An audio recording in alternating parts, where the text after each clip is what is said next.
Bem aí? Bom, maravilha. Pessoal, boa noite, senhores cavaleiros. Oficialmente, hoje o segundo dia das instruções a respeito do nobre rito da cavalaria. Hoje um dia dedicado a conversarmos um pouco sobre a cerimônia do Cavaleiro da Capela. Então eu reforço todos os anúncios que nós fizemos já informalmente, que são esse encontro é destinado exclusivamente àqueles que já foram investidos na cerimônia de Cavaleiro da Capela. Se por alguma razão algum dos presentes ainda não é um Cavaleiro da Capela, por favor, se retire, porque assistir essa apresentação vai estragar sua experiência dentro do Nobre Rito. Hoje, pode passar já, Melo. Hoje, então, é o primeiro dia dessa sequência de 4 apresentações, uma dedicada a cada uma das cerimônias do ciclo histórico do Nobre Rito. Amanhã, então, temos Cavaleiro da Cruz de Salem, depois Cavaleiros Templários, sexta-feira, Cavaleiro da Tríade. Então, ajudem na divulgação. Os links, assim como o de hoje, eles estão no SysDM. Vocês podem acessar os links entrando no SysDM, Nobre Rito da Cavalaria, entrando na aba da respectiva cerimônia que vai acontecer ao encontro, e na apresentação, onde tem um texto descritivo, vocês encontram um link, né, que é o link da reunião do Zoom. Então, amanhã e nos outros dias, nosso encontro acontece da mesma maneira, tá bom? Pode. Como que nós vamos trabalhar hoje? Nós vamos trabalhar da seguinte maneira. Principalmente, vamos estar apresentando hoje eu, o Lucas Melo e o Lucas Lopes, né? E a nossa apresentação, ela não tem como finalidade esmiuçar o material de estudo. A nossa ideia aqui não é fazer uma apresentação muito detalhada. Na verdade, a nossa ideia aqui é fazer um panorama sobre os aspectos fundamentais da cerimônia. Então, nós vamos falar bem por cima, para ambientar os interessados, né, a todo o universo que está sendo construído aí sobre a cerimônia do Cavaleiro da Capela, e depois, com essa instrução, vocês podem estudar melhor, né, os materiais, depois lerem os materiais e compreender com ainda mais facilidade. Então, nós vamos passar os conceitos de uma forma bem abrangente e superficial, tá? E depois, no final, nós vamos abrir para perguntas. Então, especialmente perguntas daqueles que já leram os materiais, né, que têm dúvidas e têm essa oportunidade para saná-las, ou então alguma dúvida que aparecer durante a apresentação. O que nós pedimos em relação às perguntas? Durante a apresentação, essa primeira parte, os microfones de todos vão permanecer mutados, tá bom? Se você tiver alguma pergunta a respeito do conteúdo que está sendo apresentado, nós pedimos que coloque no chat, e se for possível, nós respondemos no momento, ou se isso for abordado mais à frente, ou se nós tivermos ali uma dificuldade no raciocínio de encaixar a pergunta, ao final, com certeza, nós responderemos a sua dúvida. Quando nós terminarmos de responder todas as dúvidas, aí sim nós permitiremos que se abram microfones. Tudo bem? Eu reforço mais uma vez o pedido. Cuidado com os comentários no chat, especialmente falando de outras cerimônias que não o Cavaleiro da Capela. Ou melhor, as que vêm depois do Cavaleiro da Capela. Comentar sobre grau iniciático, grau demolei, grau cavaleiro, tá tudo ok. Tá bom? Então se atentem a isso. Então, última vez frisando, o encontro de hoje não substitui a leitura do material instrucional. O material instrucional é a versão mais completa e tem muito mais conteúdo do que nós vamos trabalhar hoje. Hoje é uma abordagem mais pontual. Tá bom, meus irmãos? Isso, exatamente. Beleza, vamos começar então. Bom, para a gente falar do Cavaleiro da Capela, nós precisamos entender o contexto dessa cerimônia, como que ela surgiu. Então, ela foi escrita no ano de 1982, né, e ela tinha o título original de Knight of the Chapel Degree. Ela foi escrita pelo irmão Pascal Alexander King, que a gente chama aqui de Pat King, né, e ela foi criada como um complemento narrativo ao ICRO. O ICRO é o Illustrious Knighthood Rite of Ohio, o Ilustre Rito da Cavalaria de Ohio. O que foi o Ilustre Rito da Cavalaria de Ohio? Foi um movimento inicialmente idealizado pelo tio William Cutbeck, que era um praticante, um maçom praticante do rito escocês antigo e aceito, que era fã dessa ideia de uma progressão de graus, de uma escalada de graus, e assistindo uma cerimônia que um priorado do Texas tinha elaborado, ele se convenceu que seria interessante para a Ordem da Cavalaria nos Estados Unidos ter um programa de cerimônias complementares, de graus complementares. E ele idealizou, ele elaborou assim o ilustre rito da Cavalaria de Ohio, que seria uma progressão completa que ele pretendia com 10 cerimônias. Então, o rito completo deveria ter 10 cerimônias, desde o primeiro momento. E aí, ele iniciou escrevendo algumas dessas cerimônias, fazendo alguns esboços. Depois, em outras cerimônias, ele contou com a ajuda de outros cavaleiros que praticavam cavalaria no estado de Ohio. Enfim, e esse projeto dele, por fim, fica um legado, ele deixa como legado de ser completado para o Pat King. Pat King, então, como herdeiro dessa ideia de se formar esse rito, ele começa a preencher lacunas narrativas dentro dessa construção que eles tinham elaborado. Ele aperfeiçoou os rituais, ele escreve outros rituais, ele organiza todos os blocos de cerimônias, e assim surge no ano de 1982 o Cavaleiro da Capela, né? Que tem como uma de suas missões o complemento narrativo a esse bloco de cerimônias. Além de ser um complemento narrativo, ele tem uma característica que é fundamental, que todos aqui devem ter em mente, não só para o Cavaleiro da Capela, mas para todas as outras cerimônias, que muito mais do que narrar uma história, o Cavaleiro da Capela ele se presta como uma ferramenta educacional. Qual que é o grande objetivo do Cavaleiro da Capela?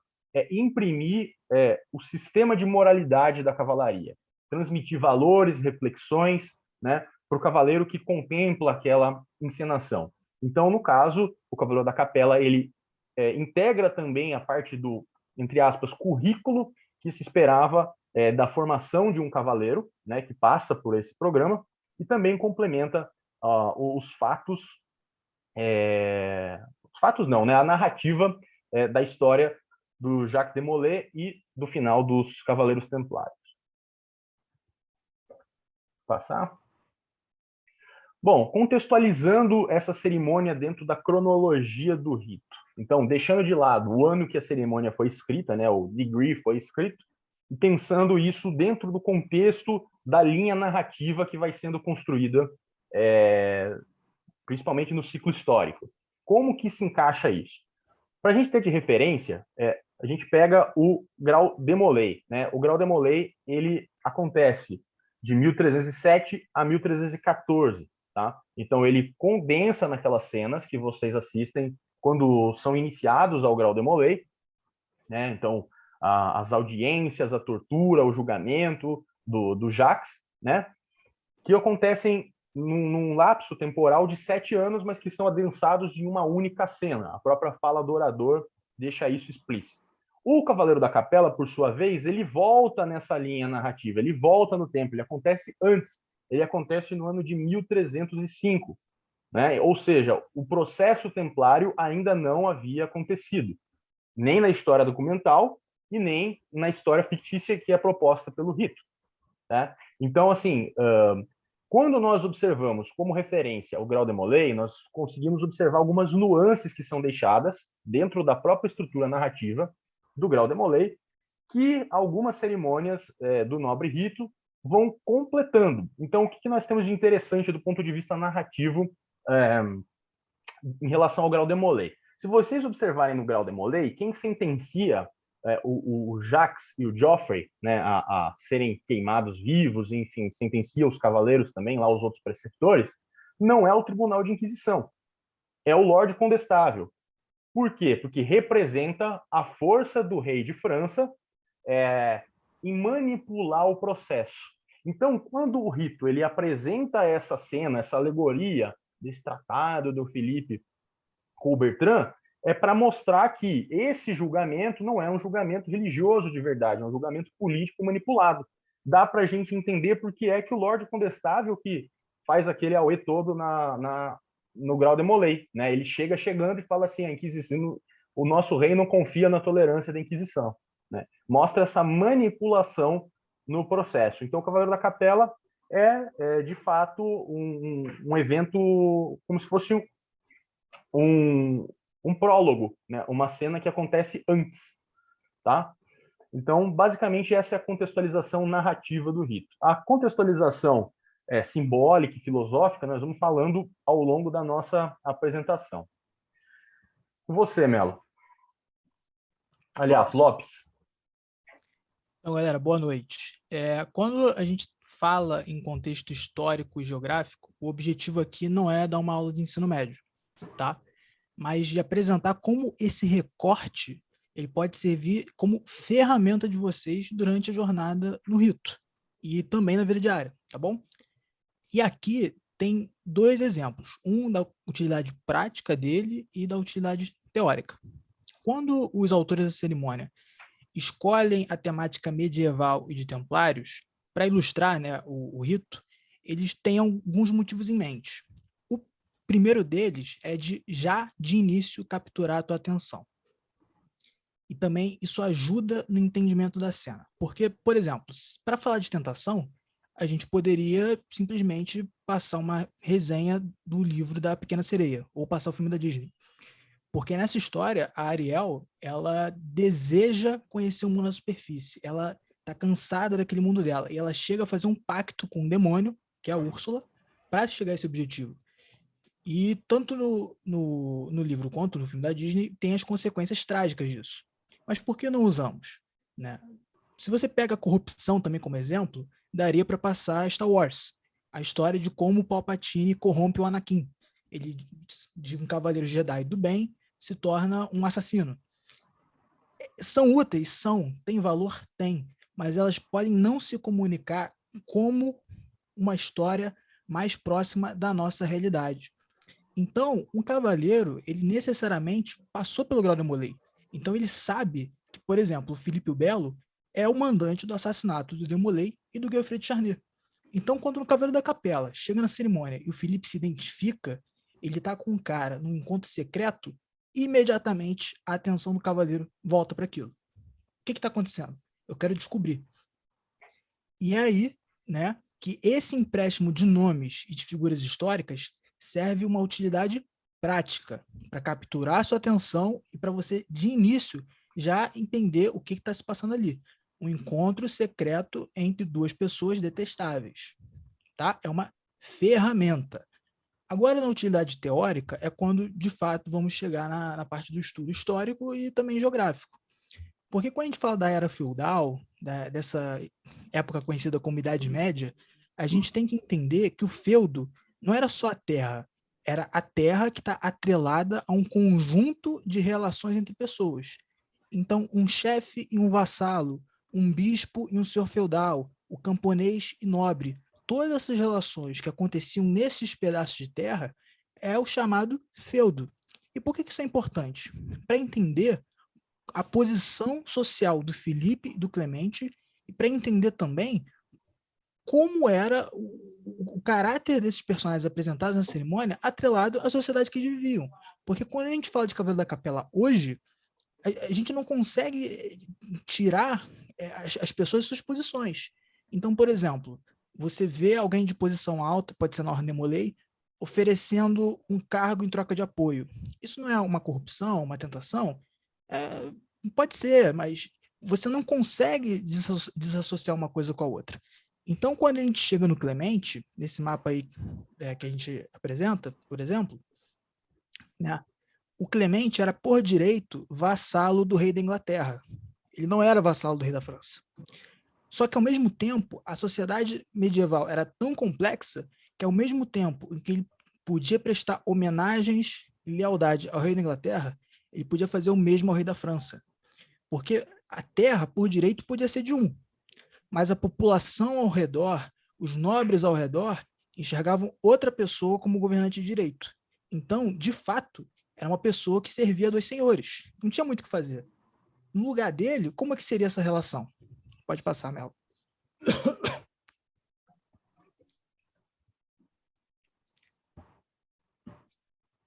para entender o caráter desses personagens com os olhos de hoje, a gente não pode cometer um anacronismo de querer que o Felipe haja como um Demolay, que o Clemente haja como um grande bispo religioso dos dias de hoje.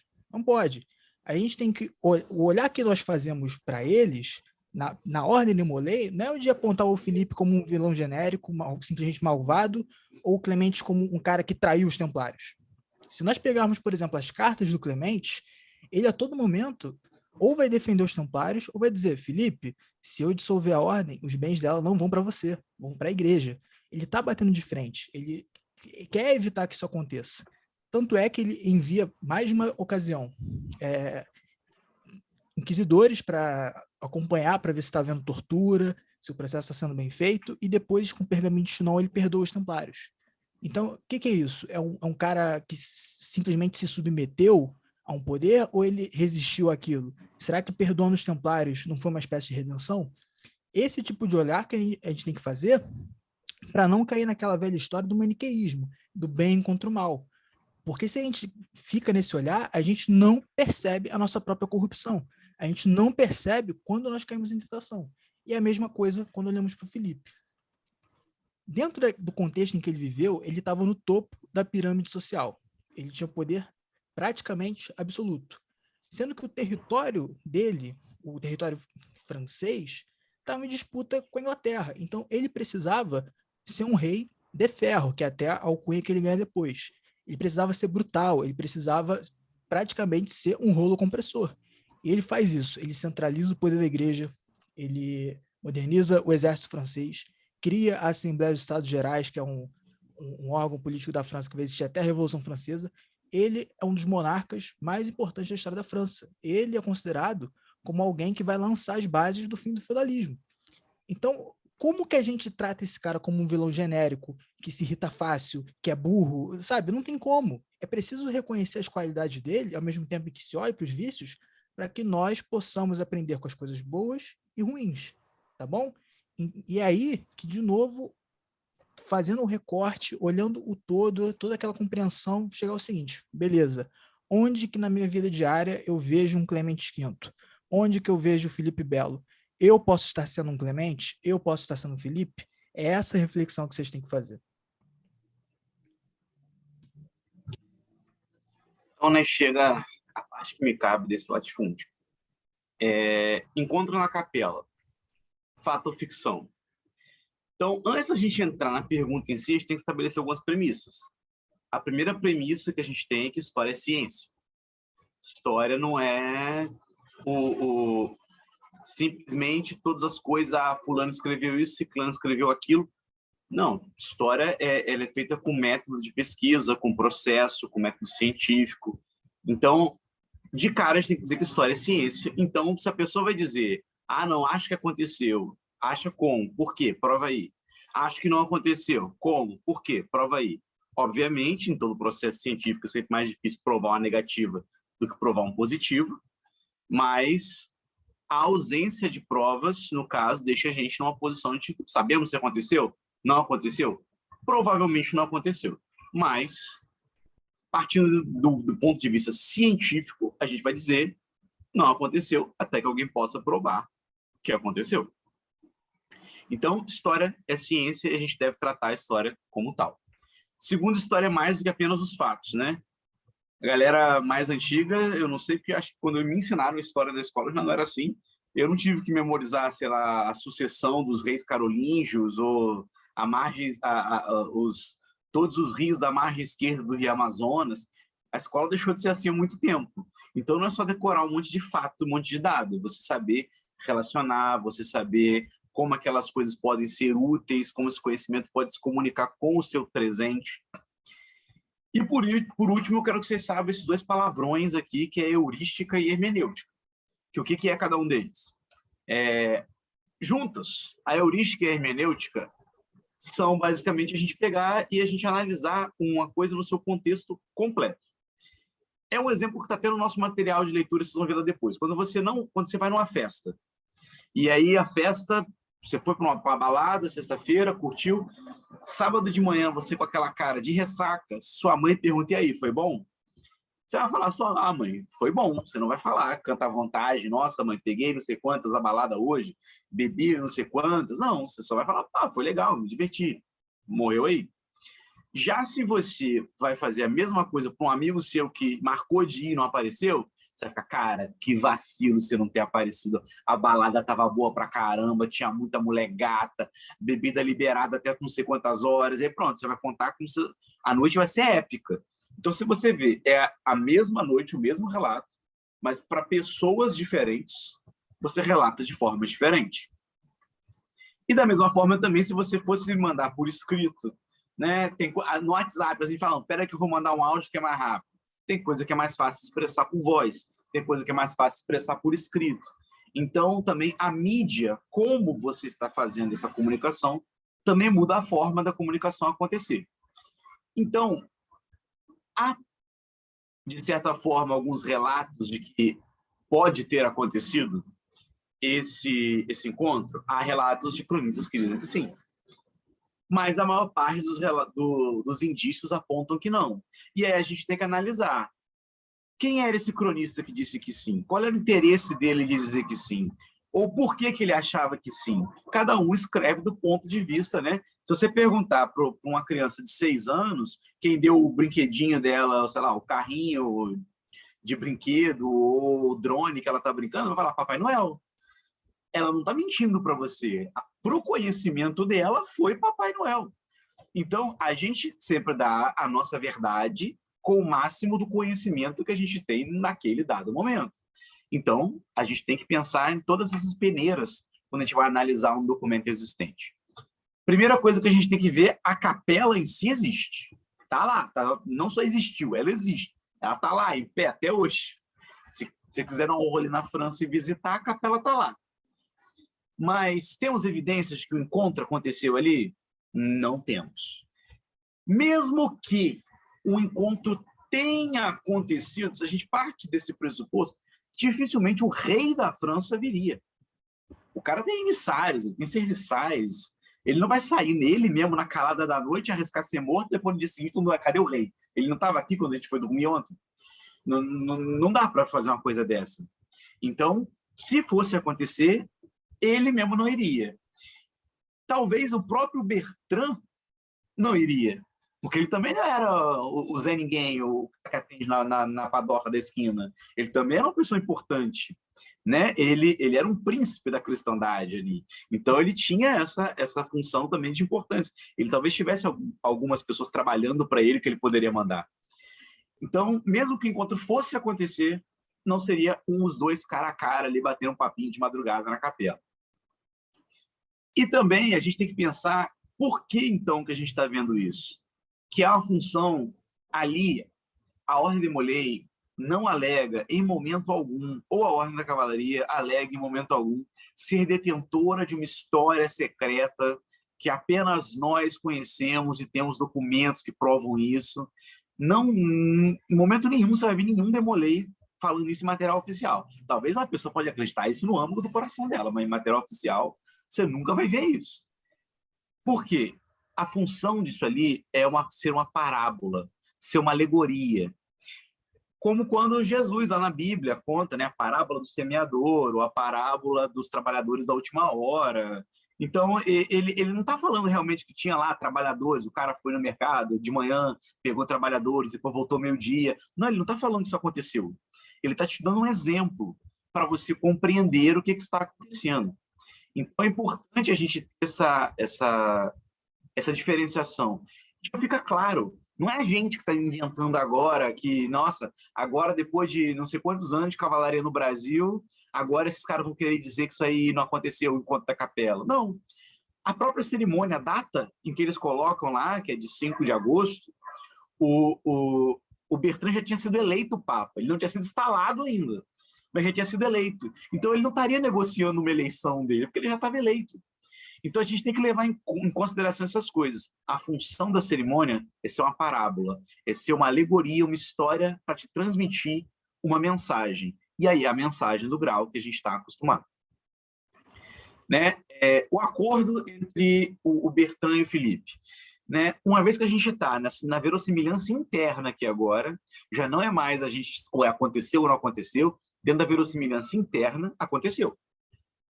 Mas por que as pessoas achavam que isso aconteceu na vida real? O Pet acordou um dia de madrugada e falou, caraca, e se eles tivessem se encontrado? Não, isso era uma coisa que havia relatos da época, dizendo que havia um trato entre eles, de que um era serviçal do outro, e as pessoas acreditavam nisso porque haviam rumores, havia uma boca pequena. E o que levavam elas a acreditar isso? Exatamente as coisas que a gente vê no tratado. É muito importante a gente salientar mais uma coisa que mostra como aquilo ali é uma alegoria. Não teria valor nenhum um contrato escrito entre o Bertrand e o Felipe. Ainda que eles tivessem um acordo ali de palavra, um contrato escrito não vale nada, porque, sei lá, é como se... Para quem que você ia cobrar isso? É como se você fizesse um contrato ilegal, de alguma ilegalidade, sei lá, tipo, se você e a Carmen Sandiego vão roubar o museu, vão vender as coisas, depois vão dividir meio a meio, e aí ela levou tudo e não deixou nenhuma parte para você. Você vai reclamar com quem? Você vai falar com que juiz? Isso é uma coisa ilegal. O juiz não vai ter como enforçar isso. A mesma lógica se aplicava ali. Então, se um era o rei de França e o outro era o Papa, não tinha nenhuma autoridade acima deles para eles pedirem que não fosse Deus. E mesmo que Deus fosse intervir ali, ele fala, opa, peraí, cara, vocês não estão agindo aqui dentro das coisas que eu estou pregando. Então, para você ver que um tratado escrito não tem sentido. Ele está ali apenas para materializar, para ser o símbolo da lição que a gente está tentando passar para vocês. E aí a gente tem aqui... Vou ter que mexer para conseguir ler. Posso só fazer um comentário breve? Claro. É muito importante, então, até esse ponto, que a gente deixe bem claro que, tanto no material e como a gente deve trabalhar todo dia dentro da Ordem da Cavalaria, a gente tem que sempre fazer essa distinção da história documental e da história da parábola, que é a trazida pela cerimônia. Primeiro a gente faz um estudo, igual o Lopes e o Melo acabaram de fazer, da parte histórica, e depois a gente entende a verossimilhança que ele falou do ritual. Então, quando a gente está imerso no ritual, aquilo, naquele universo, naquele momento, ele passa a ser uma verdade, mas é uma verdade construída, uma alegoria. E a gente volta para o primeiro ponto que capela, tratado, os próprios personagens, eles estão ali como símbolos para passar valores. Então, o termo para isso seria representação. Então, voltando à ideia dos rumores, que eu acho que isso é interessante marcar, é como se hoje fosse o seguinte... digamos que tivéssemos duas figuras públicas hoje, eu não vou citar nomes aí, mas que um grupo gosta muito, o outro não gosta. Como que você representa isso? Se você fosse documentar, com certeza apareceriam versões muito distintas desses grupos. Então, quando as pessoas da época, esses cronistas, mesmo na história documental, escreviam, provavelmente teve um encontro secreto na capela, eles estavam fazendo uma representação. Eles queriam colocar ali a ideia, a visão de mundo deles, que com certeza o rei de França e o Papa têm alguma tramóia. E isso O exemplo explorado... disso é o Giovanni Villani, né? Que a gente até usa uma arte dele como exemplo. Ele era muito amigo do Bonifácio, e quando o Bonifácio é morto na base da porrada, ele vai ficar com raiva de quem? De quem matou o Bonifácio. Felipe e o Guilherme de Nogaret, né? E os cronistas, eles não têm a mesma compreensão de história que a gente tem hoje. Eles não tinham essa noção de vamos fazer história como ciência. Para eles estão escrevendo aquilo ali para o mundo saber como as coisas são. E, obviamente, você acha que as coisas são da forma que você enxerga. Isso. E agora a gente está olhando, então, para uma representação ritualística disso tudo. Nós só emprestamos esse pano de fundo histórico para construir uma ficção. Então, nesse ponto da apresentação, todo mundo tem que estar com isso muito claro.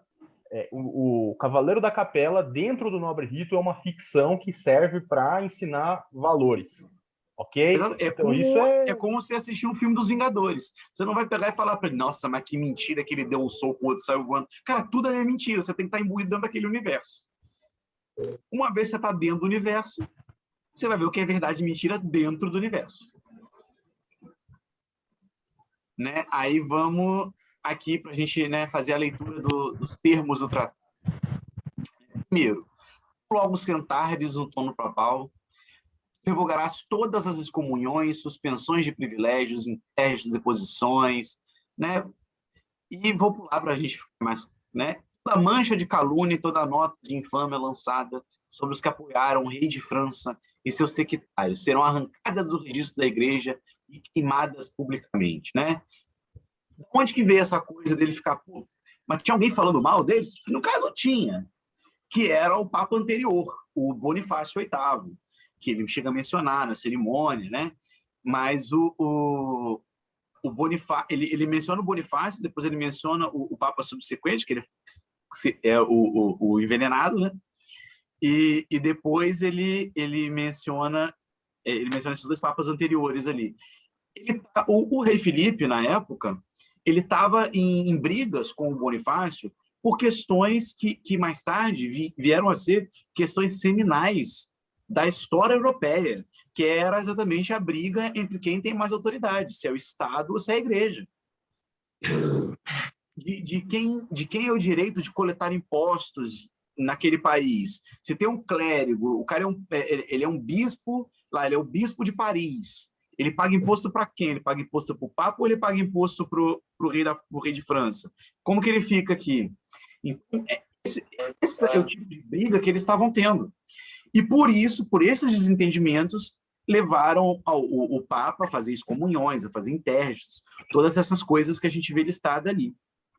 Interessante a gente ver que, posteriormente, com o Clemente já entronado, né, no trono de São Pedro, ele realmente faz um julgamento póstumo do Papa Bonifácio, que acaba dando em nada. Lá para 1311,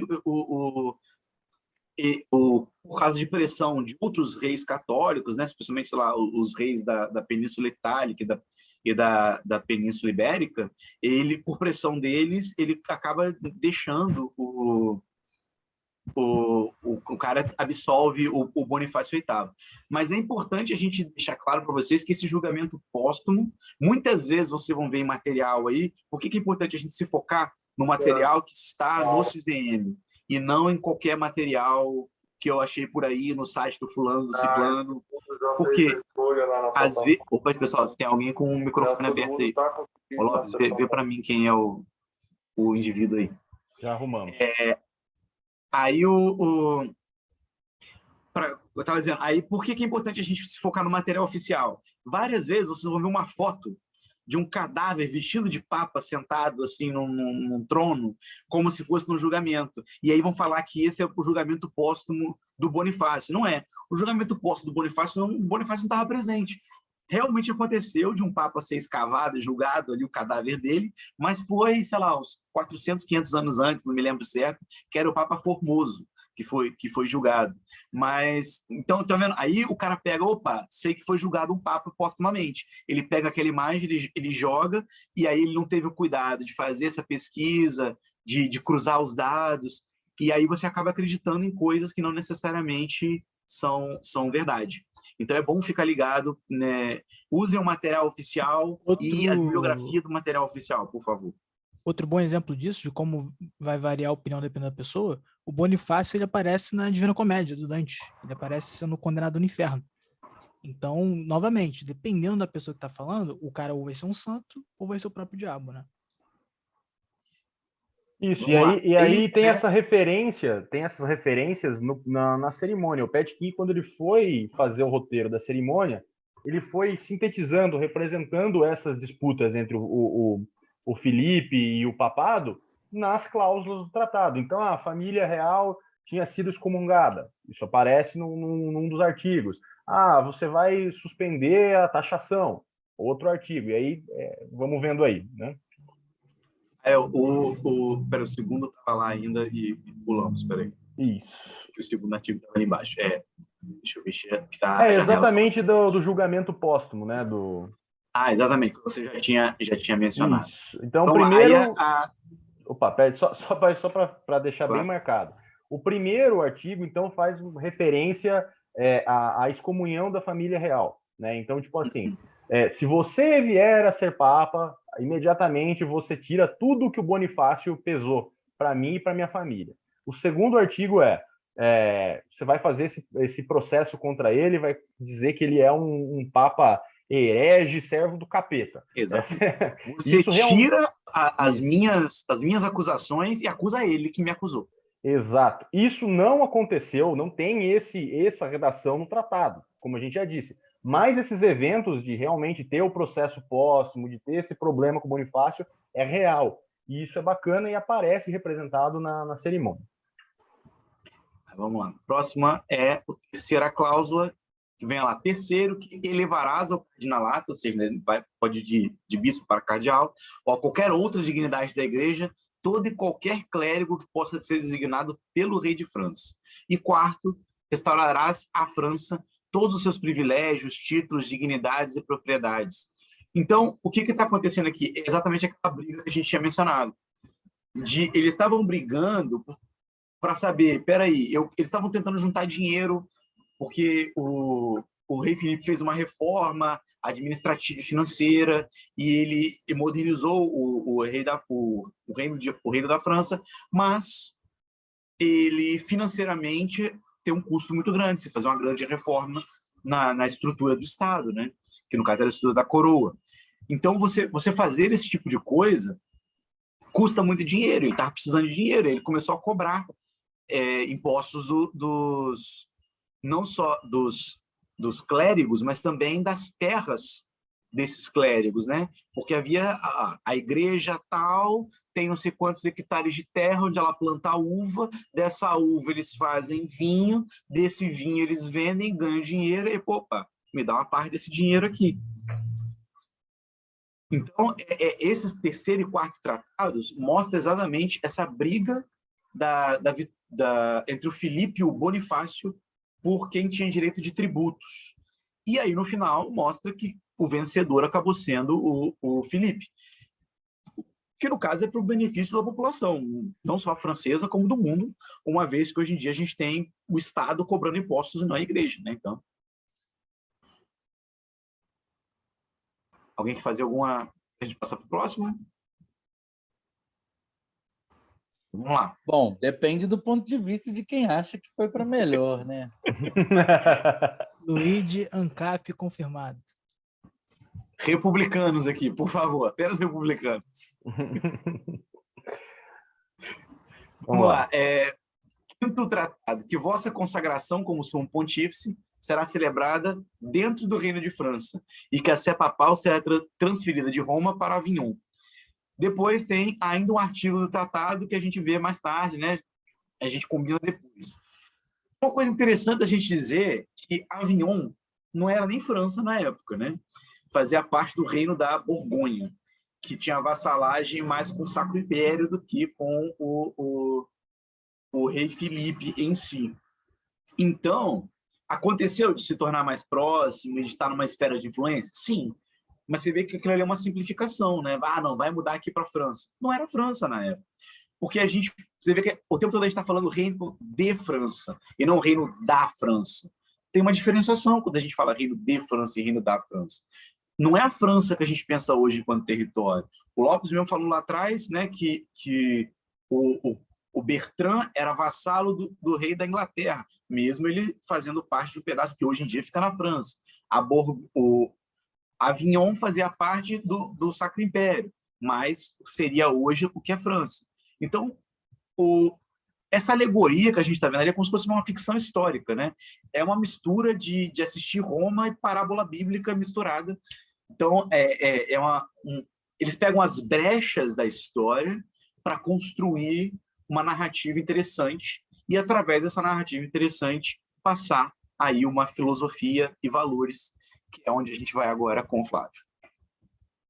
Maravilha. Então, tudo isso que a gente vem conversando agora serve exatamente para chegar nesse ponto, que é como que eu posso olhar para essa cena, para esses personagens, para esses símbolos e extrair valores que eu aplico na minha vida, né? Então, durante a elaboração desse material instrucional, nós destacamos aí algumas palavras-chave, né, alguns conceitos que são fundamentais em relação aos valores e à filosofia proposta pelo Cavaleiro da Capela. Quando a gente fala em filosofia também, a gente precisa demarcar isso, nós não estamos falando da filosofia, ciência-filosofia, né, da filosofia das discussões dos grandes filósofos.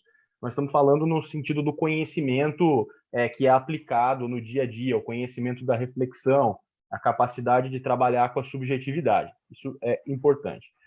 Vamos lá. A primeira questão que está bem marcada no Cavaleiro da Capela é a questão da ambição, né? Então, o Bertrand ele se coloca ali com uma representação do vício da ambição. Um outro parênteses, toda vez que nós falamos a palavra vício, nós não estamos falando no sentido assim, vício de bebida, vício de cigarro, vício físico, né? Ou psicológico. Nós estamos falando vício como o contrário de virtude. Então, se nós temos a virtude, o contrário da virtude é o vício. A virtude é o que te eleva, é o que te faz bem, o que edifica, e o vício é o que te destrói, o que te mina, tá? Então, o Bertrand, ele representa ali, ele é um personagem que toda a construção dele é voltado para mostrar que ele é um homem ambicioso, para que todo cavaleiro consiga olhar para o Bertrand e reconhecer imediatamente, estampado nele, o vício da ambição. Isso é o mais importante de tudo. Quando, inclusive, for fazer uma concessão de Cavaleiro da Capela, uma investidura, o mais importante é que o recipiendário, né, que é o menino que vai assistir aquela cerimônia, ele olhe para a cerimônia e identifique facilmente a ambição naquele personagem, né? Por que ele é considerado uma representação da ambição? Porque ele, né, tem até a citação dele aqui, né? Sou um homem de ambição, fui destinado desde o nascimento a servir a igreja. Contudo, não foi o serviço, mas o poder e a ambição que me impulsionaram. Para obter a recompensa da cobiça, não há culpa tão profunda qual não desça. Não há princípio tão sagrado que eu não sacrifique. Para alcançar a proeminência, não há mentira que eu não conte, segredo que eu não revele, ação tão suja que eu não faça, e sem dúvida, veneno que eu não use. Obviamente, de novo, representação, alegoria. O Papa não teria dito isso numa conversa, né, real da história, ou pelo menos não temos nenhum indício de que ele falaria algo nesse sentido. Mas aí é uma forma de estampar essa ambição, né? E as reflexões que ficam para nós, cavaleiros, né? Tem algumas aqui que nós podemos fazer. Primeiro, assim, qual é o limite da ambição? Como saber, assim, de fato, se nós temos uma ambição saudável, uma ambição positiva que nos leva a concluir bons objetivos, a empreender bons projetos, ou se isso é descontrolado, se a gente é escravo da ambição, né? Será que nós nos consideramos ambiciosos? Como que a gente lida com isso durante o dia a dia? Né? Qual o limite da ambição dentro da ética? Como que nós enxergamos essa questão da ambição dentro do Cavaleiro da Capela, né? Isso é um aspecto fundamental. Pode ir? Pode. A tela minha aqui está congelada por alguma razão, mas acho que o vídeo de todo mundo, mas estão me ouvindo, né? Estamos te ouvindo, sim. Maravilha. Normal. Mudou para corrupção aqui, só para você saber. Ok.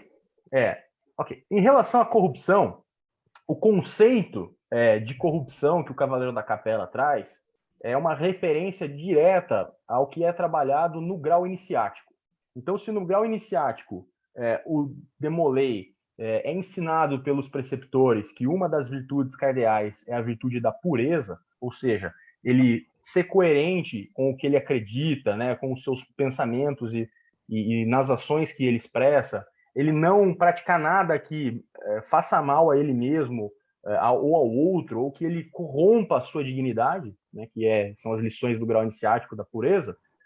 No Cavaleiro da Capela, que ensina através de um exemplo negativo, se mostra quando essa virtude é deteriorada, ela é estragada, ela é violada, que é exatamente quando acontece o vício da corrupção.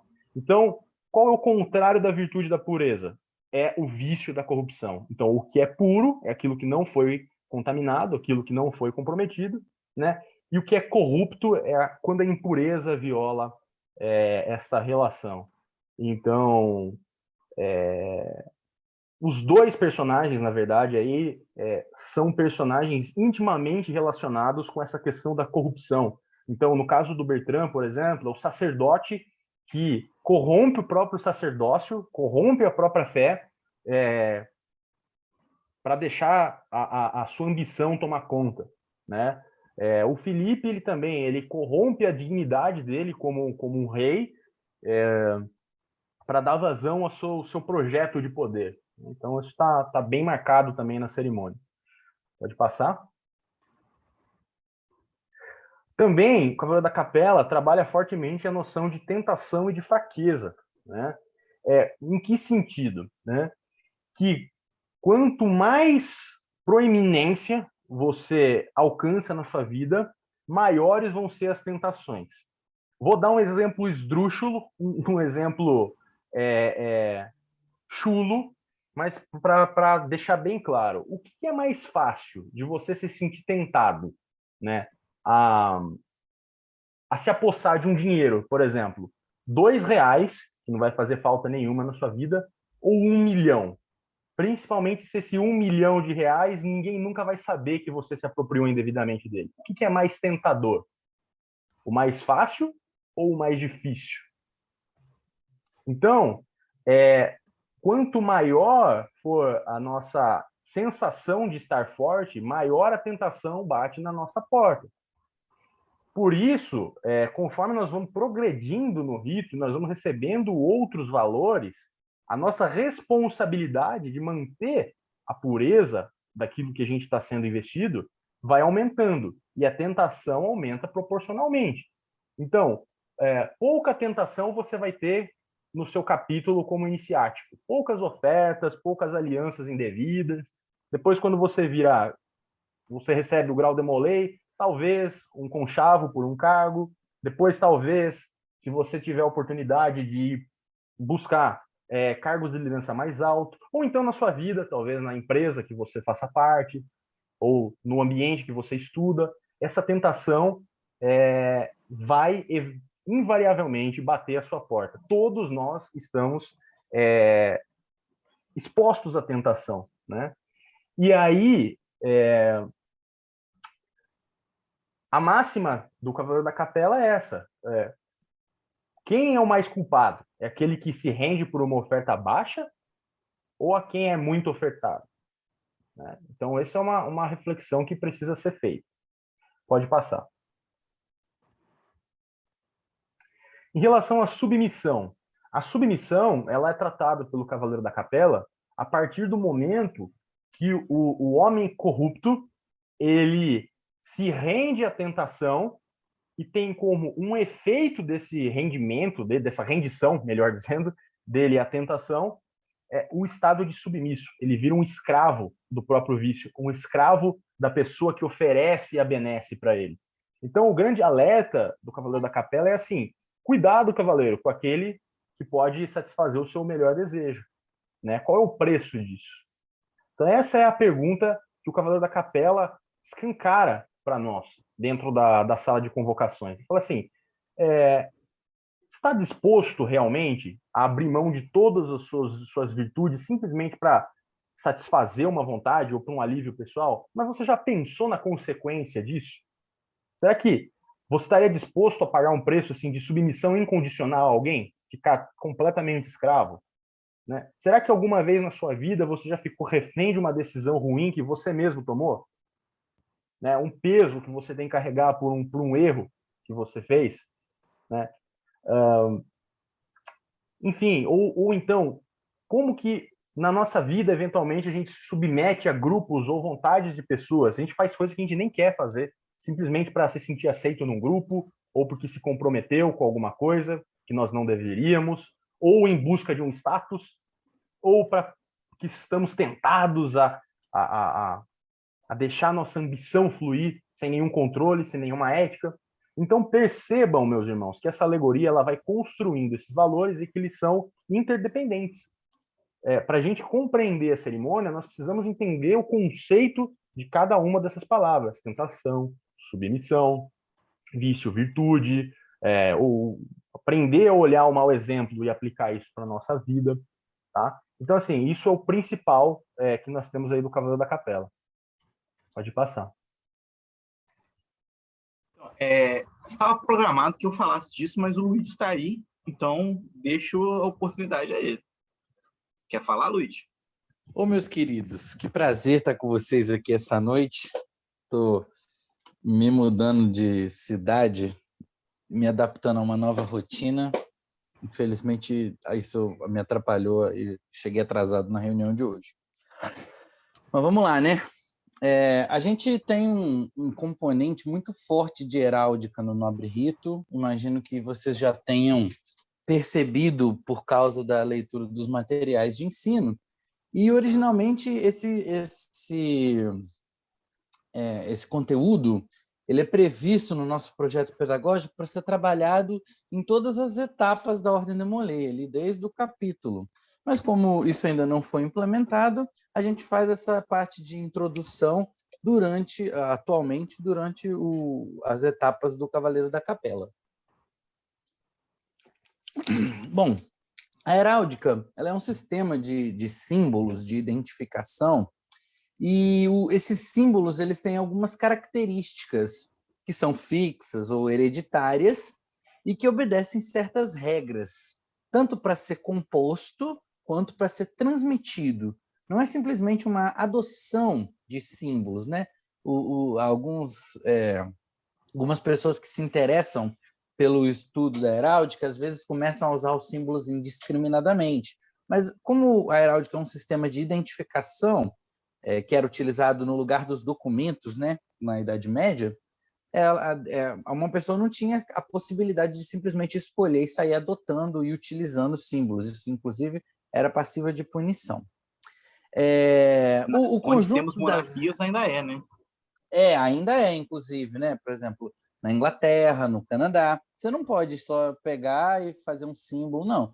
Você precisa ser intitulado a usar aquele símbolo.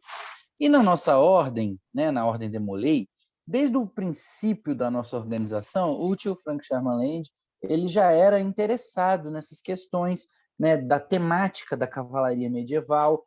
Enquanto jovem, ele gostava muito de ler livros a respeito desse tema, né? O Haydn descreve um episódio em que ele conversa com a tia Nell, a esposa dele, a respeito dessas questões, e ele acabou incorporando muitos desses elementos do interesse dele em heráldica na Ordem de Molay, né? Tem até um excerto do The Molay Handbook, que é um livro que os iniciáticos recebiam nos Estados Unidos, ainda recebem, né? E que antigamente ele continha ali uma questão a respeito da importância do estudo da heráldica, que o próprio Tio Land escreveu. E na heráldica, essas figuras que a gente enxerga, né, que as pessoas chamam de brasões, vocês vão ter a oportunidade, se ainda não tiveram, de aprender que elas são emblemas ou realizações. O que a gente chama de brasão de verdade na heráldica é um texto especial que descreve as armas heráldicas, igual a gente está vendo aqui agora no slide, acabei de perceber, estou falando sem prestar atenção. Esse símbolo bonito que a gente tem do lado esquerdo do slide não é um brasão, ele é a realização de um brasão. O brasão é um texto, e aí quando você executa o que está sendo descrito por aquele texto, você realiza o que está sendo descrito por aquele texto, você tem um emblema, que pode ser uma cota de armas, como é o caso desse emblema, mas pode ser também uma insígnia, como é o caso das nossas insígnias durante o Nobre Rito. Ou pode ser um estandarte, como é o caso das nossas sínteses do Nobre Rito, né? Cada uma das cerimônias que compõem o nosso rito, ela tem esses 3 dispositivos heráldicos diferentes, cada um com seu próprio brasão. A insígnia, que é aquele símbolo dourado que vocês vão usar na lapela do paletó, né? Quem tiver paletó. O escudo, que vai ser as armas descritas, né, pelo brasão principal de cada cerimônia, e a síntese heráldica, que é o estandarte. Cada um deles tem como é que eu posso dizer? Um objetivo diferente, né? A insígnia, ela representa a sua afiliação àquela cerimônia, como se você fosse um dignitário daquela etapa do nosso nobre rito. Enquanto o escudo representa especificamente a própria cerimônia. E a bandeira, o estandarte, ele resume as coisas que estão na cerimônia de uma maneira que, se você olhar para ele, você lembra o que aconteceu na cerimônia. Tem slides específicos sobre cada um deles? Eu não vi os slides antes da apresentação. Tem? Ainda não. É então só pode o voltar. exemplo deles lá. Isso. Pode voltar que eu descrevo eles um pouquinho mais antes de encerrar, então. Na heráldica, por exemplo, quando um rei tinha muitos filhos, era comum que eles tinham que usar as mesmas armas do seu pai, cadenciadas, ou seja, modificadas com pequenas adições no escudo para que esse escudo pudesse ser reconhecido. Mas havia um outro sistema, né, o sistema insigne, que era utilizado para poder diferenciar portadores ou armíferos das mesmas armas. Por exemplo, as armas de França, que são aquele escudo conhecido azul com 3 flores de lis douradas, todos os reis franceses, durante um certo período, utilizavam o mesmo escudo, com o mesmo brasão, né, de bleu com 3 flores de lis douradas. No caso dos reis, eles começaram a utilizar insígnias para se diferenciar. E aí cada rei tinha uma insígnia, um desenhozinho desses pendurado no escudo. Então você sabia que tal escudo ou tal época pertencia ao reinado daquele rei específico, porque ele usava aquela insígnia, entendeu? No Game of Thrones, por exemplo, a gente vê muitos personagens importantes usando insígnias ao longo do seriado, né? A mais famosa é a insígnia do ofício de mão do rei, que é um broche na forma de uma mãozinha, que vários personagens ao longo do seriado, dos livros, utilizam na roupa, né, para demonstrar o ofício que eles estão exercendo ali enquanto regentes daquele reino. Muito bem. A nossa insígnia de Cavaleiro da Capela, ela é um móvel heráldico que a gente chama de scroll, né? Em heráldica, um móvel é qualquer símbolo que não seja uma honraria. São todos aqueles símbolos que vocês já conhecem, águias, leões, cruzes, lobos, flores, objetos, etc. Tudo são móveis. Eles recebem esse nome porque eles como se fossem apliques no escudo ou nas armas da pessoa. E o scroll é até quem conhece inglês sabe que é uma palavra que em inglês se traduz como rolo, né? Especificamente um rolo de pergaminho, mas em português ele representa esse símbolo que é formado por um rolo de pergaminho e uma pluma superposta, né? Uma pena de escrever superposta. E o escudo, a gente tem ele partido em contrasna, isso significa que ele é dividido na forma da letra V, assim, formando essa divisão em 90 graus, na diagonal, né? A parte de cima ele é de sablé e a parte de baixo é de argent, que é o esmalte, aliás, o esmalte preto é o sablé e o metal branco é o argent. E aí, emergindo, a gente tem essa torre, né, que representa, como vocês podem imaginar, o cenário onde a cerimônia acontece. A divisa de todos os escudos dentro do Nobre Rito são as próprias palavras das cerimônias, as palavras secretas. No caso do Cavaleiro da Capela, é tentatio, que é o equivalente em latim de tentação. Já na síntese heráldica, que é um estandarte muito, muito bonito, né? Vocês podem observar aí na extrema direita do slide, a gente tem a bandeira, ela é violeta, né? De púrpura, que é o esmalte roxo. E ela leva 6 flores de lis prateadas, que representam as 6 cláusulas do tratado. E em cima, né, como se fosse um aplique nas armas que compõem essa bandeira, a gente tem um chefe escuro de sablé. O chefe, na heráldica, ele é uma peça, né? Não é um móvel, essa tira que tem em cima. E ele é aplicado nos escudos para representar algumas coisas relacionadas à liderança. Então, uma pessoa podia receber um chefe no escudo se ela fosse líder de alguém, né? Como era o caso da Ordem do Templo, que tinha um chefe negro nas suas armas, para representar a primazia que ela tinha em relação às outras congregações. Nesse caso específico, esse chefe negro está aí para representar a influência que as nossas ações geram na forma das suas consequências. Então, toda vez que você toma uma decisão, você fica escravo das consequências dessa decisão, né? E nesse caso específico da alegoria que o Cavaleiro da Capela representa, né, para a gente, mostra durante esses ensinamentos, representa esse elo que fez com que o Clemente passasse o resto da vida dele escravo dessa decisão que ele teve de se submeter para aceitar aquela questão. E a forma pela qual essa submissão aconteceu é representada ali pelo pergaminho dourado e a pluma vermelha, como se fosse escrito a sangue, né? A responsabilidade que ele colocou ao assinar aquele tratado. Como vocês já viram, não é uma verdade histórica, né? Só que esses ensinamentos morais, eles ficam, como eu posso dizer, representados visualmente a partir da realização visual dessas armas. Como está escrito e instruído no ritual e também nos fascículos do programa de ensino, a insígnia você vai usar, né, durante momentos de cavalaria, né, nos priorados, nas convocações, nos eventos.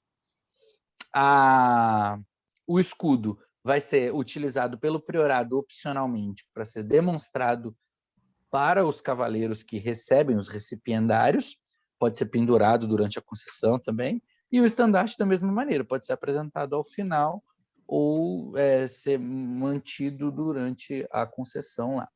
Eu vi que tem uma pergunta ali, deixa eu ver de novo, é do Matheus. A cor púrpura tem a ver com as vestes de bispo? Então, púrpura, que é o esmalte heráldico, é roxo, né?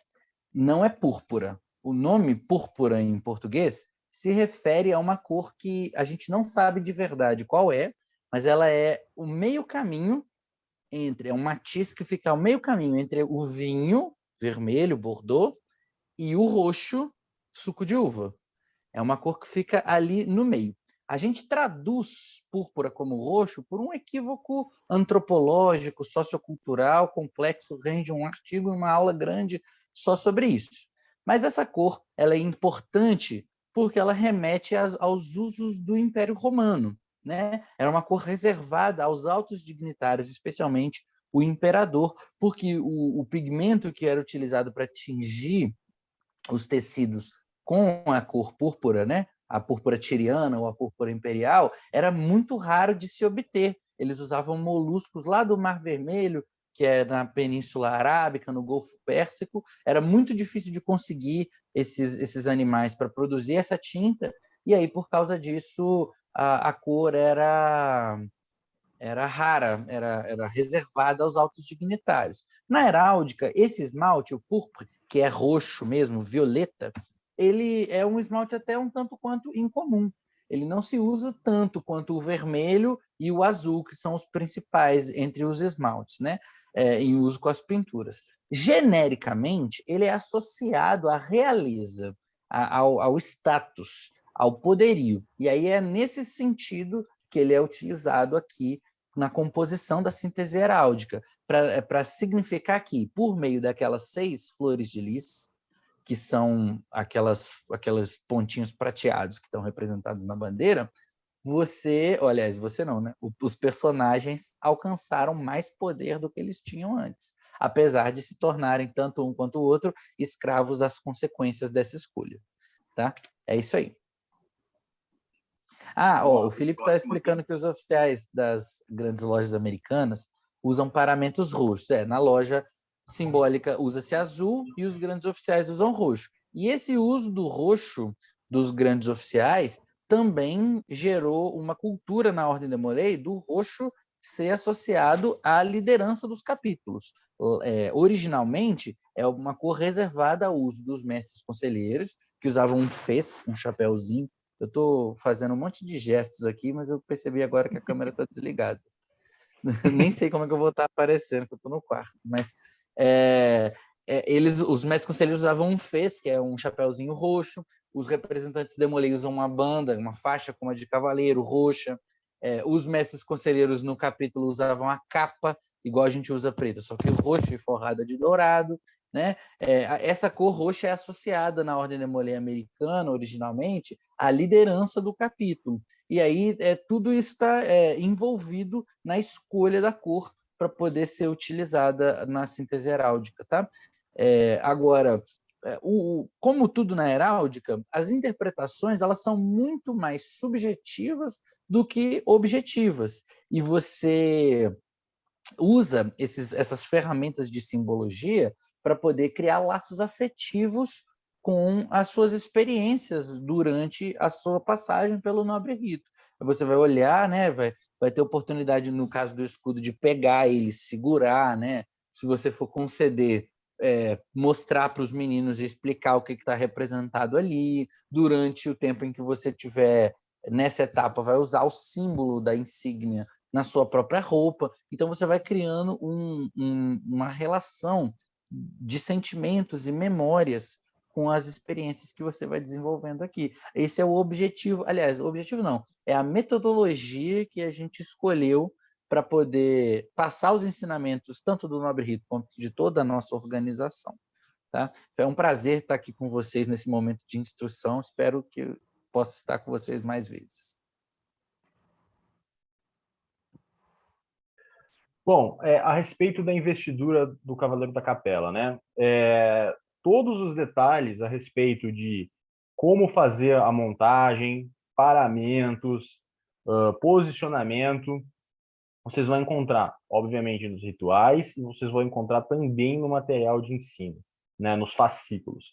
Nos fascículos, vocês vão encontrar, inclusive, detalhadamente, opções de confecção dos figurinos, como ambientar melhor a sala, como trabalhar com a parte da trilha sonora, opção para palco, opção para sala de convocações, enfim, tem uma infinidade ali infinidade exagerei, mas tem uma gama bem ampla ali de possibilidades para conceder o Cavaleiro da Capela, tanto dentro do seu priorado, quanto em um evento.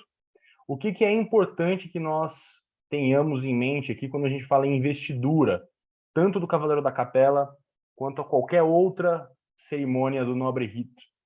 Esse é um momento muito especial, ele deve ser um momento muito especial na jornada de formação do cavaleiro. É um momento onde, como o Luigi acabou de explicar, na parte heráldica, se constrói um laço afetivo. Então, a cerimônia ela precisa ser feita de uma maneira que, obviamente, respeitando todos os parâmetros ritualísticos, mas que seja impactante ao cavaleiro que está assistindo, para que gere nele sensações, emoções que vão fazer com que ele atrele com maior facilidade os ensinamentos que são propostos pela cerimônia. Então, a investidura, ela marca o início da etapa do Cavaleiro da Capela. Ela não encerra a etapa do Cavaleiro da Capela. Primeiro, então, caprichar nessa investidura, deixar ela impactante, criar uma memória emocional, né, nesse cavaleiro, provocar essas reflexões através da experiência, para daí essa formação desse cavaleiro continuar na segunda etapa, com ele estudando nos fascículos, com ele organizando as suas ideias, fazendo suas reflexões e depois sintetizando isso no momento de avaliação que ele vai submeter ao programa de ensino. Então, eu gostaria que ficasse a respeito da investidura esses dois grandes pontos.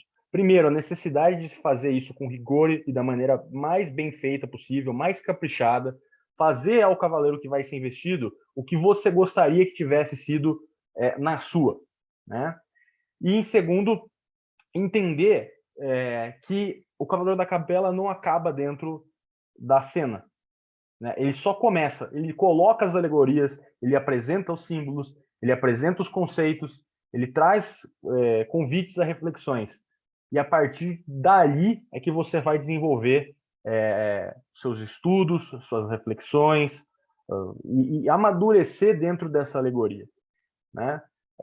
E também entender que quando você chega a Cavaleiro da Cruz de Salem, Cavaleiro Extemplário, Cavaleiro da Tríade, você não deixa de ser um Cavaleiro da Capela, no sentido de que essas alegorias, esses símbolos, eles vão te acompanhar pela vida toda. Você constantemente vai ser convidado a revisitar esse conteúdo, a se aprofundar no seu conhecimento, trazer novos entendimentos a respeito daquelas alegorias, daqueles símbolos. Então, a investidura ela só é a ponta do iceberg, mas é uma ponta muito importante, que é a entrada do cavaleiro dentro desse universo simbólico, né? Então isso é muito importante, que fique marcado. Bom, acho que era isso a respeito da investidura. O que mais o material tem a oferecer? Já estamos caminhando aí para o final da parte expositiva. Então, é o seguinte, o que faltou a gente falar? Poxa, meus irmãos, muita coisa, né? Como nós anunciamos no começo, essa é uma apresentação muito sintética, muito superficial, perto do que vocês vão encontrar no fascículo de Cavaleiro da Capela, né? No material de estudos. O que vocês vão encontrar lá? Então, vocês vão ter o detalhamento e aprofundamento de todas essas informações. Então, tudo que foi falado, a questão da contextualização histórica e geográfica, da história da cerimônia, do tratado, aconteceu ou não aconteceu, por quê, como que a cerimônia faz algumas referências à história documental, pegar esses conceitos de valores que nós conversamos aqui também, eles estão lá muito mais esmiuçados, muito melhor expostos e fundamentados, e também tem outras questões que você deve ler no momento seu de contemplação, de meditação, e realmente dedicar aquele momento para refletir sobre aquelas perguntas que estão colocadas ali. Tem um módulo completo sobre heráldica, sobre a introdução à heráldica, onde vocês podem verificar a diferença da peça e do móvel, do formato do escudo, da posicionamento no escudo, a lei de tinturas, os metais, conceito de insígnia, conceito de síntese heráldica, tudo isso vocês encontram lá, que não conseguimos aqui em virtude do tempo, né, tratar. Também tem um aspecto fundamental, que todos tenham conhecimento que existe, que são os exercícios práticos. O que é isso? No final de todo o fascículo, né, de todas as cerimônias do Nobre Rito, vocês vão encontrar sugestões de como transformar a reflexão em prática. Então, no caso do Cavaleiro da Capela, vocês vão encontrar propostas a respeito de ambição, a respeito de tentação, como que você tira isso do discurso para a prática. Ah, sou obrigado a fazer isso? Não. Você vai fazer se você quiser, se você achar importante para a sua vida. Obviamente, nós recomendamos que seja feito, porque é mais uma ferramenta para você incorporar todos esses valores que o Cavaleiro da Capela traz, né? E para você ter a sensação de que a cavalaria realmente está transformando a sua vida e que não é uma fórmula vazia. Tá? Preciso prestar conta disso para alguém, mostrar um relatório, isso vai... Não. Isso é uma questão interna sua. Para você se descobrir enquanto cavaleiro, para você identificar como você está tratando essas questões na sua vida diária. Então, você não vai ter que expor isso para ninguém, fazer nenhum relatório, isso não vai ser avaliado. É uma experiência íntima. Tá? Então, não deixem de conferir o material. E também tem, muito importante, a questão das referências. Então, eu vi que aí ao longo da apresentação, vários cavaleiros eles sugeriram literatura, né, livros de história também, a respeito da temática. E muitos desses livros, né, principalmente o Pergaminho de Chinon, outro, não lembro qual que foi sugerido aqui do Piers Paul Reed, perdão aí pela pronúncia, mas está exatamente nas referências bibliográficas. Então, ao final do material, vocês encontram tudo aonde foi tirado essas informações que foram que passaram por toda uma curadoria, toda uma análise técnica, até que se tornassem esse material de instrução que nós trazemos a vocês. Tá bom? Então, tanto para vocês... Eu vou jogar aqui que teve essa menção, né, várias vezes, que é até uma coisa interessante para a gente trazer, porque mostra como a gente faz história diferente hoje, né? Sim. Apesar de que a Bárbara Flávia não é uma historiadora, né? Isso aí vocês podem ver depois, né? Ela é paleógrafa, é um pouco diferente, mas são ciências auxiliares, né? Como diriam lá os análises. Mas havia menção que esse documento existia em vários outros documentos.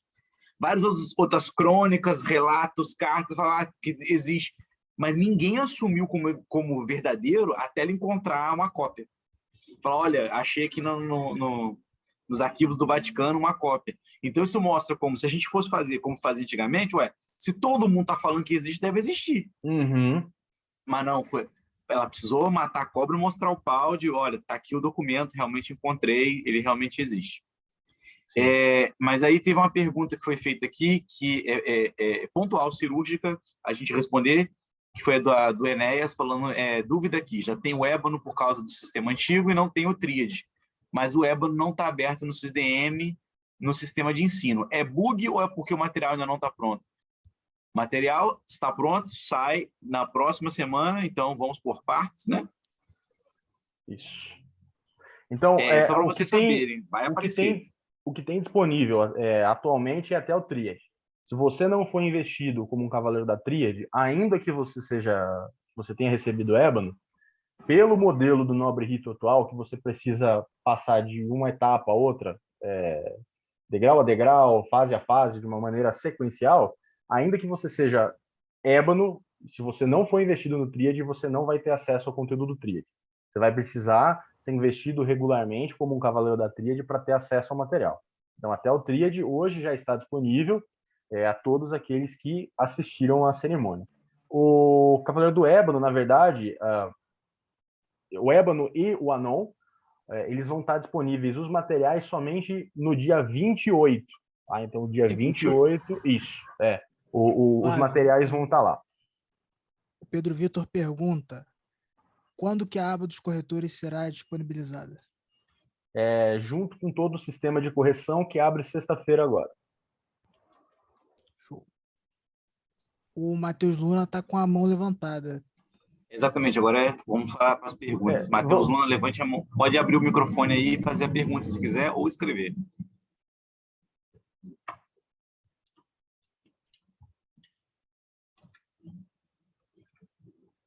Pode falar, meu irmão.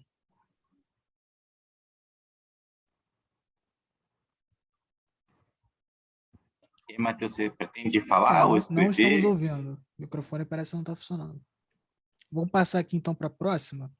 O Matheus Eduardo comenta, né? Eu tenho Tríade e Ébano, mas não aparece a aba do Ébano para mim. Então, dia 28 vai estar disponível o curso do Ébano. Atualmente não vai aparecer. Não vai aparecer porque ele ainda não tá em vigência, tá? Então, dia 28 vai aparecer lá para você. O Natan Matheus pergunta: e o material de Nobre Cavaleiro? Dia 28 também? Não, o material de Nobre Cavaleiro vai demorar ainda algum tempo para ser implementado, por conta de toda a logística que está envolvida na implementação do Nobre Rito. Então, tem muitas etapas. Tanto o Nobre Cavaleiro quanto o Cavaleiro da Cadência, que são cursos que vão estar disponíveis. A gente vai anunciar um cronograma muito em breve. Guardem. A pergunta do Meirelles era justamente essa, em relação ao material do Cadência. Sim. Alô, estão me ouvindo? Sim, agora estamos. Falei.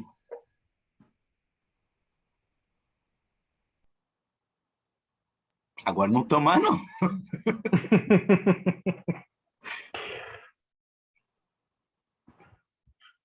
Agora ficou mudo de novo. Se tu quiser escrever, mano, não tem problema não, tá?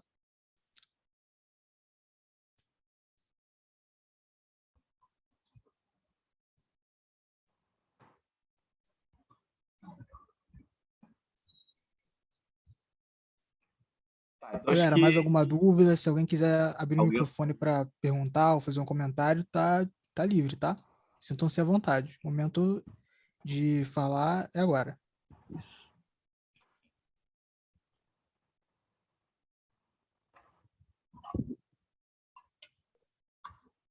Braga, onde que essa gravação vai ficar disponibilizada? Essa gravação vai ser disponibilizada depois pela Comissão de Informática dentro da própria plataforma, né, dentro do ambiente virtual de aprendizagem, no respectivo curso. Ou seja, essa daqui que está trabalhando no Cavaleiro da Capela vai ficar disponível, melhor dizendo, na aba de Cavaleiro da Capela. Então, loga lá no SysDM, entra no Nobre Rito, Cavaleiro da Capela, e vai aparecer lá a gravação desta live. Aí, o Matheus mandou aqui a pergunta dele, mas é do outro Matheus, não é o mesmo Matheus, não. A gente falou sobre isso ontem, mas vamos reforçar hoje, né? E para quem já possui o grau de Nobre Cavaleiro e irá receber Cavalheiro da Capela. Precisamos esperar sair os materiais para os irmãos fazerem as avaliações, não é isso? Ó, se for sábado agora, ainda não existe avaliação de nobre cavaleiro, pode conceder o capela baseado nos outros quesitos, que são tempo, ou seja, 6 meses, e presença.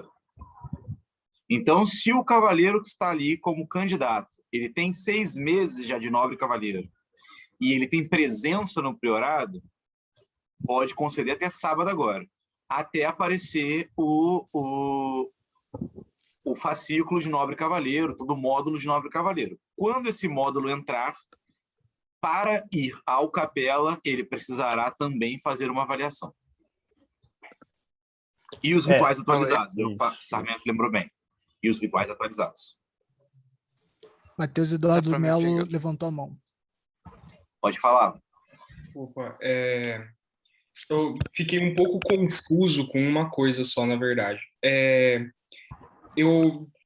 Enquanto ainda estava em toda a questão de sublimes ordens e tudo mais, eu acabei pegando até a tríade e entrei no filosófico com o ébano. Para mim falta Anon e cadência. Para pegar o Anon, eu vou precisar fazer o trabalho do ébano. Só que o trabalho do ébano só vai estar liberado para mim quando eu terminar o trabalho da tríade? Não. Você só vai, vamos dizer assim, só tem a obrigação de fazer o trabalho do ébano, tá? Que só vai ser liberado em abril. Então, por enquanto, o ébano não está trabalhando ainda. Mas quando estiver trabalhando, você vai ter que fazer só a certificação dele. Para você, assim, sugestão aí para todos os outros cavaleiros que estão em situações semelhantes, o que nós recomendamos? Que, mesmo não sendo uma obrigação, que vocês façam esse estudo do ciclo histórico e também façam as avaliações. Primeiro porque, imagino que vocês tenham percebido, né, com base nesses materiais e também na apresentação de hoje, que tem muitas inovações em relação ao que se praticava em ambos os Supremos Conselhos. Então, é muito interessante que todos nós possamos nos atualizar, entendeu? Então, se você puder e se interessar, faz lá os estudos do Capela ou Tríade, você só vai ter a ganhar com isso, tá?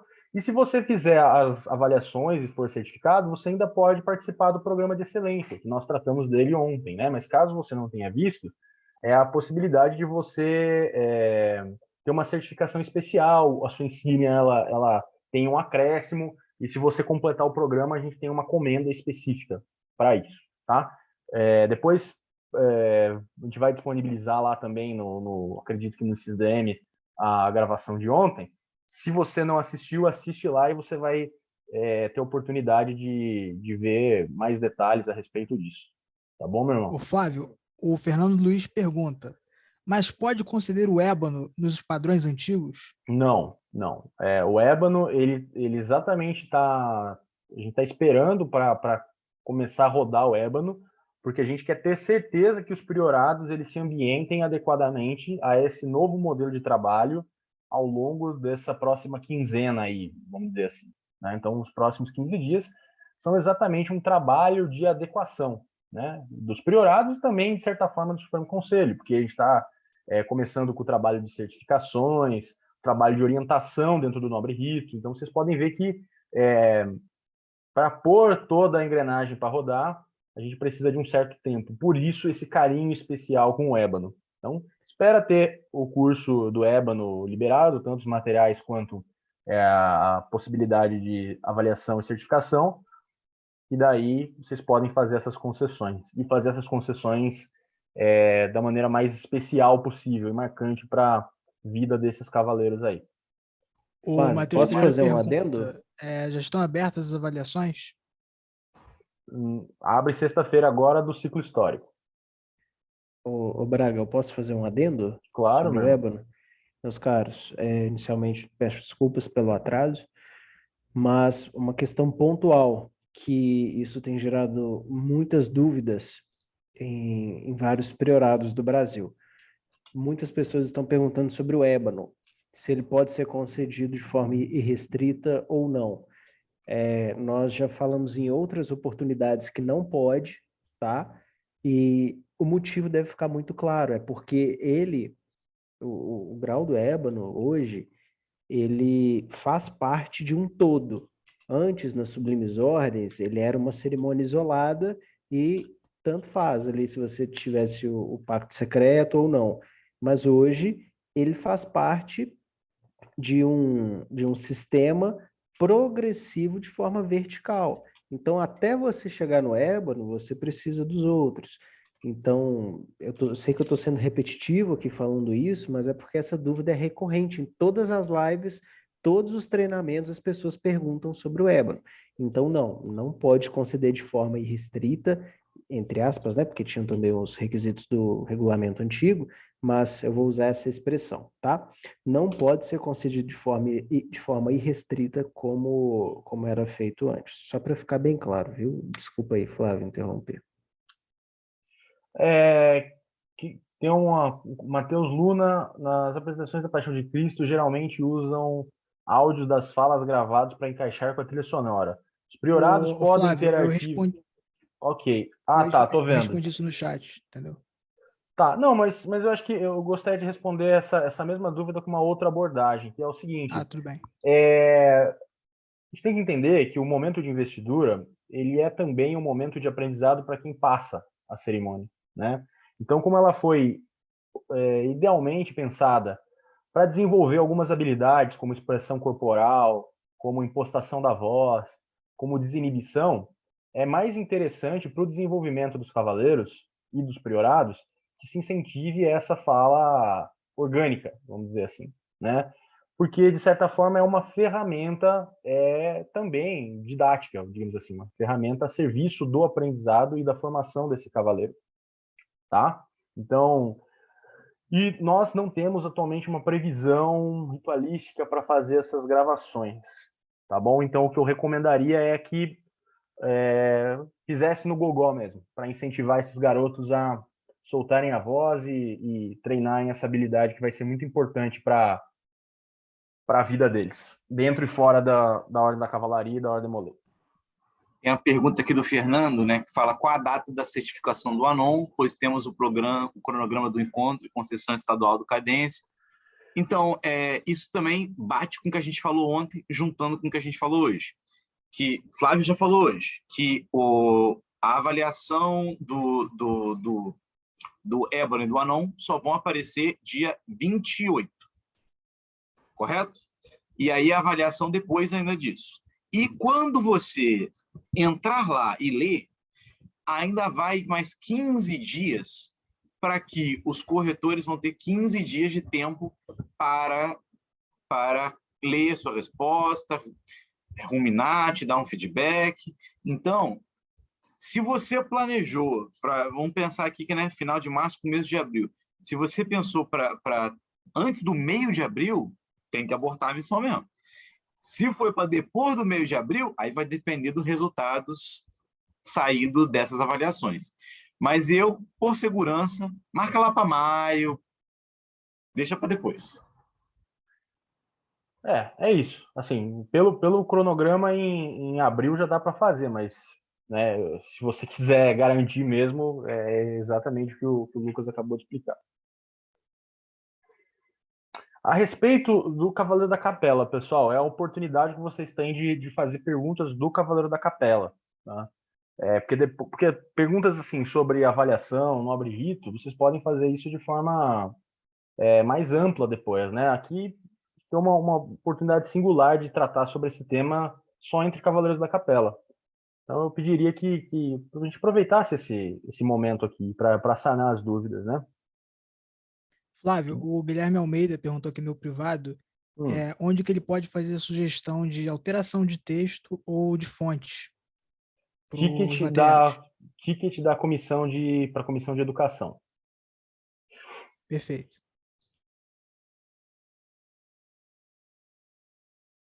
O irmão Pedro Vidal levantou a mão. Vou desmutar ele aqui. Só falar, meu irmão. Opa, só uma pergunta.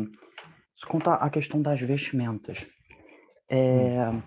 eu posso, porque a gente ainda não tem exatamente a vestimenta como está sendo feito mas eu posso fazer da forma semelhante? Tem algum problema? Não, a gente entende que é um processo vagaroso, né, até que se chegue ao padrão, né? Inclusive, recomendo que você veja no próprio fascículo de Cavaleiro da Capela, tem ali algumas opções de como confeccionar essas vestes de uma maneira um pouco mais simples e menos custosa, tá? Então, aí, na medida da possibilidade, vocês vão elaborando mais para que fique mais bonito, mais impressionante, mais preciso. Mas pode sim fazer adaptações. O importante é o sistema rodar nesse primeiro momento. Tá bom, muito obrigado. Imagina, meu irmão.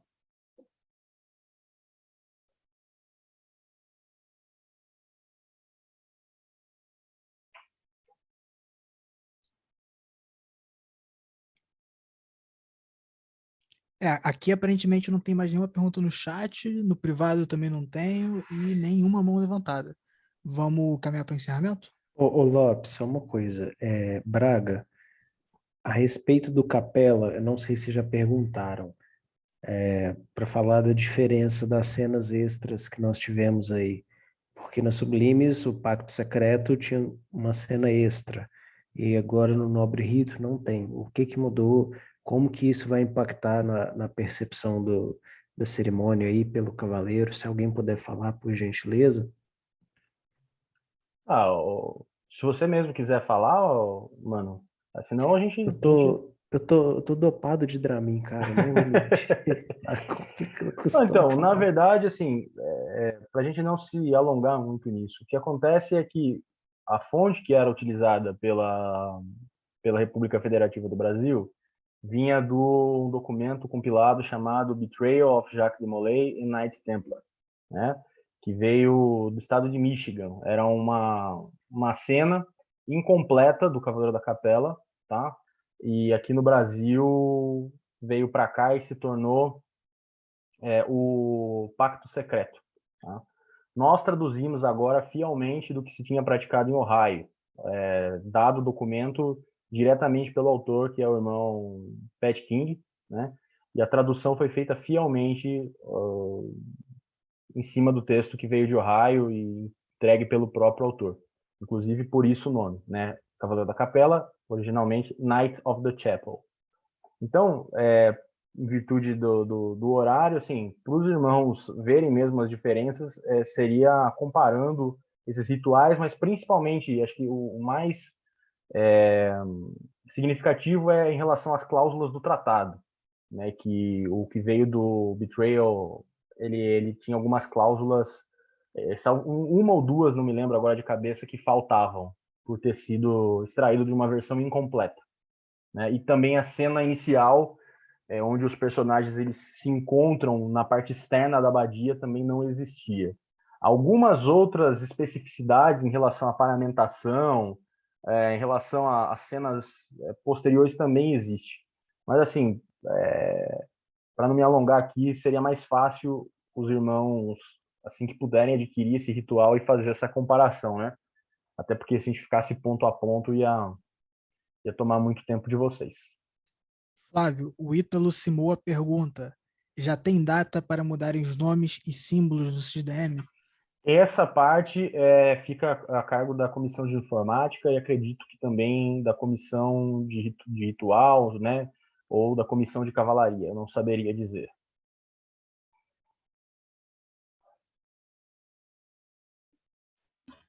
E o cronograma para os próximos dias online. Por favor, quem quiser saber pormenorizado do trailerzinho, como a gente fez hoje, amanhã temos Cruz de Salem, depois de amanhã temos Ex-Templário, dia 18, Cavaleiro da Tríade. Então, por favor, quem quiser mais coisas, venham ver, estaremos aqui falando sobre essas coisas para vocês. Preparem perguntas, já pode ir pensando antes, tudo mais. Inclusive recomendem os outros dias também, né, caso tenha achado que hoje foi interessante. Perfeitamente. É isso, meus irmãos. O sucesso do programa e a capilarização deles depende de vocês. Exatamente. E se puderem ler também o material antes de vir para nosso encontro, é melhor, porque daí vocês trazem as dúvidas, né? Então aí a gente consegue esmiuçar os pontos específicos ao final. Maravilha? Meus irmãos. Tem uma pergunta aqui do Pedro Vidal. houve alterações do programa Escola de Iniciáticos no que tange a cavalaria? Na verdade, são projetos diferentes. Então, eu acho que cada um se presta a um papel, né? Até onde eu saiba, a Escola de Iniciáticos ele é mais focalizado para atividade de capítulo, né? E agora esse programa onde nós estamos trabalhando, ele está mais voltado ao padrão do Nobre Rito. Ele está atendendo inicialmente ao Nobre Rito. Então aí as cenas dos próximos capítulos a gente É porque tem o que que acontece? aguardar. Pode Desculpa, falar, é Vidal. porque o que acontece? No programa do Escola de. É que, se não me engano, tem alguém da Comissão de Educação. Acho que é você, irmão? Eu sou da Comissão de Educação, mas eu tenho Então, trabalhado bem especificamente a respeito da cavalaria. Assim. Então é talvez... porque o que acontece? Na Escola de Iniciáticos tem um tópico que é só cavalaria. Uhum, E tem vários exercícios para os irmãos poderem passar para o outro módulo. E tá. os exercícios estão todos na antiga cavalaria.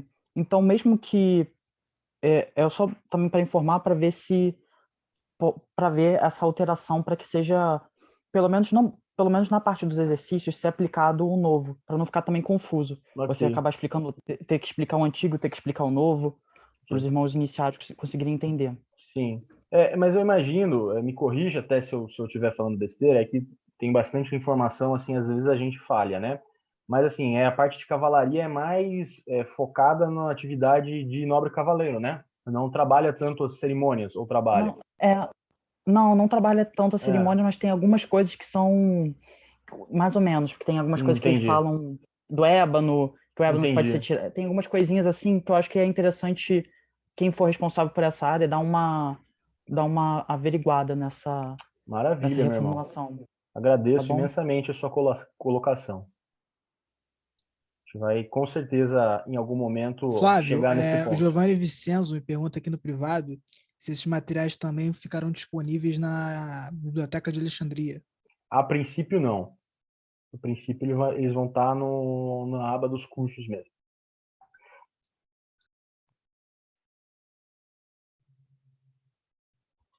Então vamos lá, encerramento? Encerramento. Então, como lembrete final, Melo, quer fazer a leitura aí?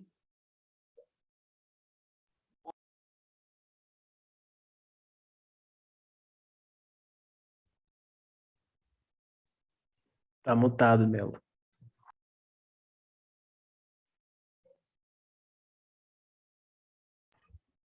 Estava desmutando com o espaço, e aí eu tive que mudar a janela, o espaço parou de funcionar. Vamos lá. Irmão Cavaleiro. Tentações acossam o homem de todo lado.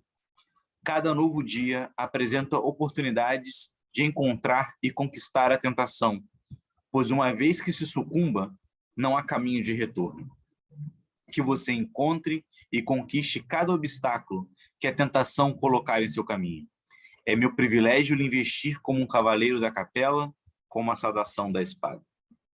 Cerimônia de cavaleiro do manto prateado. É isso. Então, isso sintetiza a cerimônia do Cavaleiro da Capela. Nós esperamos que a gente tenha...